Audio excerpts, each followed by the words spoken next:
Thought I'd build a computer today. This is the monthly build. For November, we're aiming for around a $700 price, so we're sticking to a budget for this one. But when I did my planning video, my monthly builds video, I got some feedback, which is mostly about the graphics card I chose, the Intel Arc A750. So I have two choices for you guys today, the A750 or the AMD Radeon RX 6650 XT. Either card can be found for about $220 US right now, so I figured, por qué no los dos? And I've altered the deal from the original plan because I wanted to show micro ATX some love. Excellent!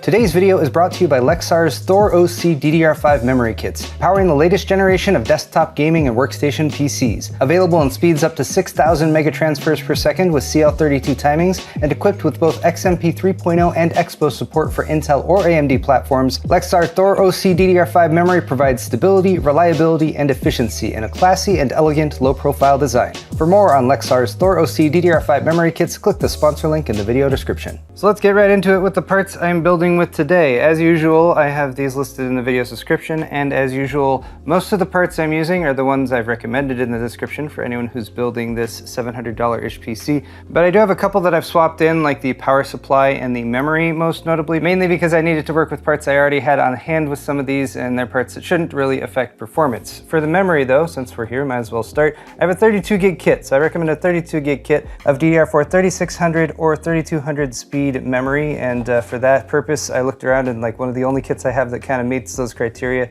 is this Lexar Hades kit. So I wasn't going to have any RGB in this build, but I guess there will be a little bit. In the description I have a different kit linked, probably something a little bit more sensible, like maybe a G-Skill Ripjaws kit, because our main focus with the memory is the capacity and the speed. You don't necessarily care quite as much about RGB, but you do have options. Now the memory is part of this trifecta: the memory, the motherboard, and the CPU. And if you watch my monthly builds video, I presented three possible platforms to build on right now. This is the older platform from AMD, which is what we're going with since we're doing a budget build. But in that video, if you want to check it out, I have alternative builds with an Intel LGA 1700 motherboard or an AMD AM5 motherboard if you are willing to spend a little bit more money to give yourself a little bit more of an upgrade path. That said, we can upgrade with the B550 motherboard that we have right here, which is AMD AM4, potentially to the 5800X3D, and that's still one of the best CPUs for gaming. This motherboard is a very solid deal for about $90, the B550M Pro VDH Wi-Fi. Micro ATX motherboards often cost $20, $30, $40 less than their ATX counterparts.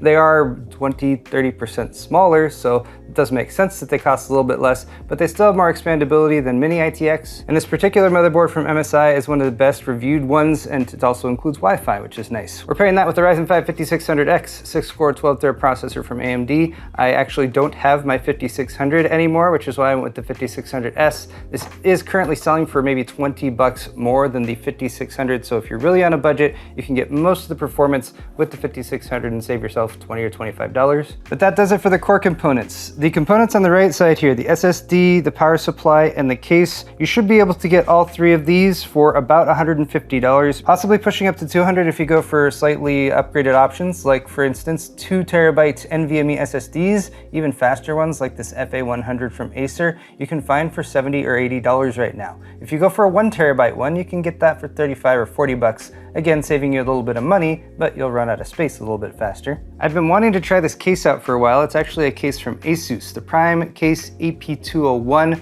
a micro ATX case with mesh pretty much all around. There's a tempered glass option as well, but I went with the mesh one. Full-size ATX power supply support in a smaller form factor case is a good thing because full-size ATX power supplies tend to cost a little bit less than the mini ITX options, or I should say SFX options, but you also have some neat features here like a 360mm all-in-one liquid cooler support and GPUs going up to 338 millimeters. And then there's a power supply. I'm recommending a 600 watt power supply if you're on a budget, but look at the graphics card you're planning to get in the future and maybe upgrade from 600 to 700 or 750 watts. And although it's not sort of a universal badge of goodness, an 80 plus bronze or gold rated power supply is a good way to go. And of course you should go with a reputable power supply manufacturer. This one's from Silverstone. They definitely count. Also maybe Corsair, Thermaltake, Be Quiet, and EVGA among others. This one's 80 plus platinum rated, and it's actually the power supply that was in my wife's hotbox build, her old system, so I am repurposing it. But it was 750 watts and it is modular, which are a couple of the criteria that I was looking for. for this build. That's everything almost. We have graphics cards too. And I've been really happy with how far Intel has brought the ARC series, the A750 and A770, with driver updates and lots of improvements along those lines. About $220 is still a little, maybe just a touch steep for the A750. They have been on sale for $200 or $190, but you do get a lot of GPU for that $220 price, as well as an 8 gig VRAM buffer. But that also applies to this graphics card here, the AMD Radeon RX 6650 XT. This one's made by PowerColor, the PowerColor Hellhound, but also 8 gigs of VRAM and also a lot of performance for the price. This has actually dropped in price to less than the 6600 XT, which is why, again, it's a really nice and viable option right now. And in the follow-up video where I test this system, I will compare these two graphics cards one to the other. So these are the parts I will be building with today. Shall we begin? All right, let's take a closer look at the case, because the case is what you build in, and getting an idea of how it's laid out is a good idea. The first thing I noticed about this case is it's not very small. The ASUS Prime AP201, which I think stands for ASUS Prime 201, is a micro ATX case, but in terms of like the footprint, it's pretty much just as big as a full-size ATX case. It is a little bit shorter this way though. The power supply mount is up here in the front. Other than that, you have a pretty standard micro ATX motherboard area right here. And you have lots of mesh ventilation with these side panels, which are a single piece of metal, and they're not too difficult to pop on and off. They just have the little plugs that sort of pop in along the top, and it has a little bit of a groove right there for you to get your finger in and pop it back off. I bought this case for $70. In terms of price, that is a bit more expensive than the case I used last month, but there is a price trade-off that pretty much becomes a wash, because this motherboard costs about $90 and the case costs about $70. We're still at about the same price as a $120 to $130-ish motherboard and a case that costs 40 or 50 bucks. For I/O, right up here we have a power button, a mic and headphone jack, a couple USB 3.0, and we have a USB 3.2 Gen 2, and that is another nice feature of the motherboard, is it does have that USB 3.2 Gen 2 front panel header. Forgot to mention, but there's a single 120 millimeter fan that is included. Then if we flip around to the opposite side, we pull this panel off in the same fashion. And you guys might be able to see, but there's really minimal space back here behind the motherboard tray. You're pretty much planning to tuck as many of your cables as you can up in this front area up here. I guess perhaps above your power supply up there might work as well. There's an extension cable that runs for the power supply down here, so you can see that popping out the back, so you can still plug in your AC power. And while you're only going to be able to do minimal cable management back here, they have tucked a 2.5-inch drive mount there as well. On the bottom, there's a magnetic removable dust filter, which is good because there's also intake fan mounts there at the bottom, and I believe you could potentially install a radiator there if you wanted to. And then you do have a couple Velcro tie downs right here with all of your front panel connectors, as well as a little baggie with your screws and standoffs. Now that we've taken a look at the case, let's get the motherboard set up. We're going to do the CPU and cooler installation, the memory, as well as our M.2 NVMe SSD. For our CPU cooler, we're just using the Wraith Stealth that was included with the CPU. That's the nice thing about the 5600X, is it does include a cooler. There are some reasonable air cooler CPU upgrades for around $35 or so that I will link in the description. So that means we don't need to worry about putting thermal paste on the CPU before we install this. Just make sure you don't touch that stuff.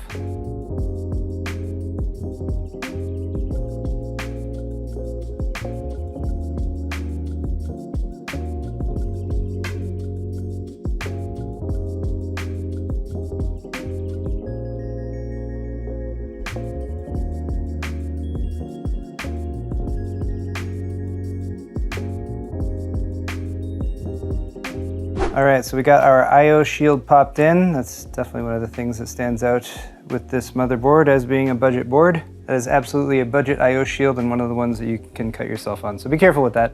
The motherboard is all set up otherwise though, and before I drop it into our case, and fortunately our standoffs are pre-installed, as you can hopefully see right there. But I did want to point out one other shortcoming. It's a micro ATX board, which gives you some expansion slots down here that you don't get with many ITX, which usually only gives you this by 16 slot here. But MSI has only given you a couple PCIe by 1 connectors there. So if you do want to install something else in one of these PCIe expansion slots, like say a 4K capture card, you might want to consider a different motherboard, and I have linked a few in the video description, including a GIGABYTE one that does give you a full, or at least I think a by 8 expansion slot down there. But of course the CPU only has 20 PCIe lanes available, so you are getting them used up on this board by your M.2 slot, which you have 2 of, one here and one here.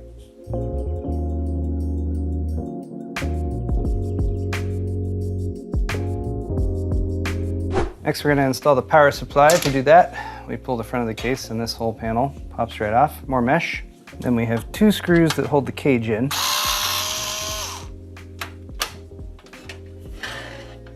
And that's where we mount our power supply.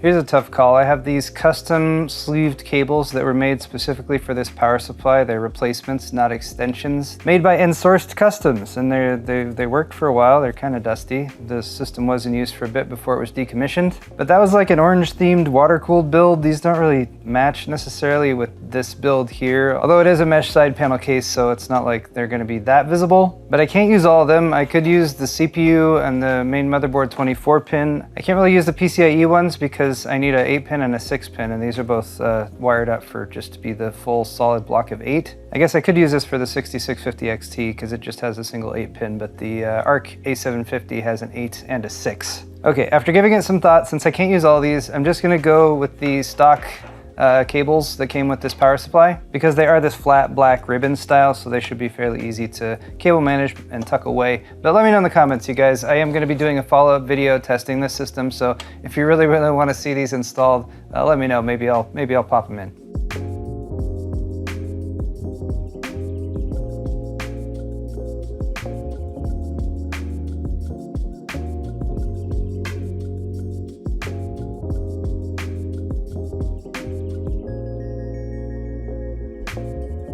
All right, well, that power supply install was different, but I've got the AC extension plugged in up here. Remember to switch your power supply on if you're doing one of these internal installs. Although I guess with the switch right there, it doesn't make it too difficult to reach. And the last little detail is depending on the length of your power supply, they've actually given you 3 mounting positions. So you can see one here up top, one a little bit lower, and one a little bit lower than that. So you can shift it up or down depending on whether or not you want to install like a case fan as well. But I put the fan on this side so it can take in fresh air, popping the front panel back on. And then you may have noticed, but they also have this little modesty panel or whatever you want to call it that you can remove right here. And that gives you much easier access to the power supply area.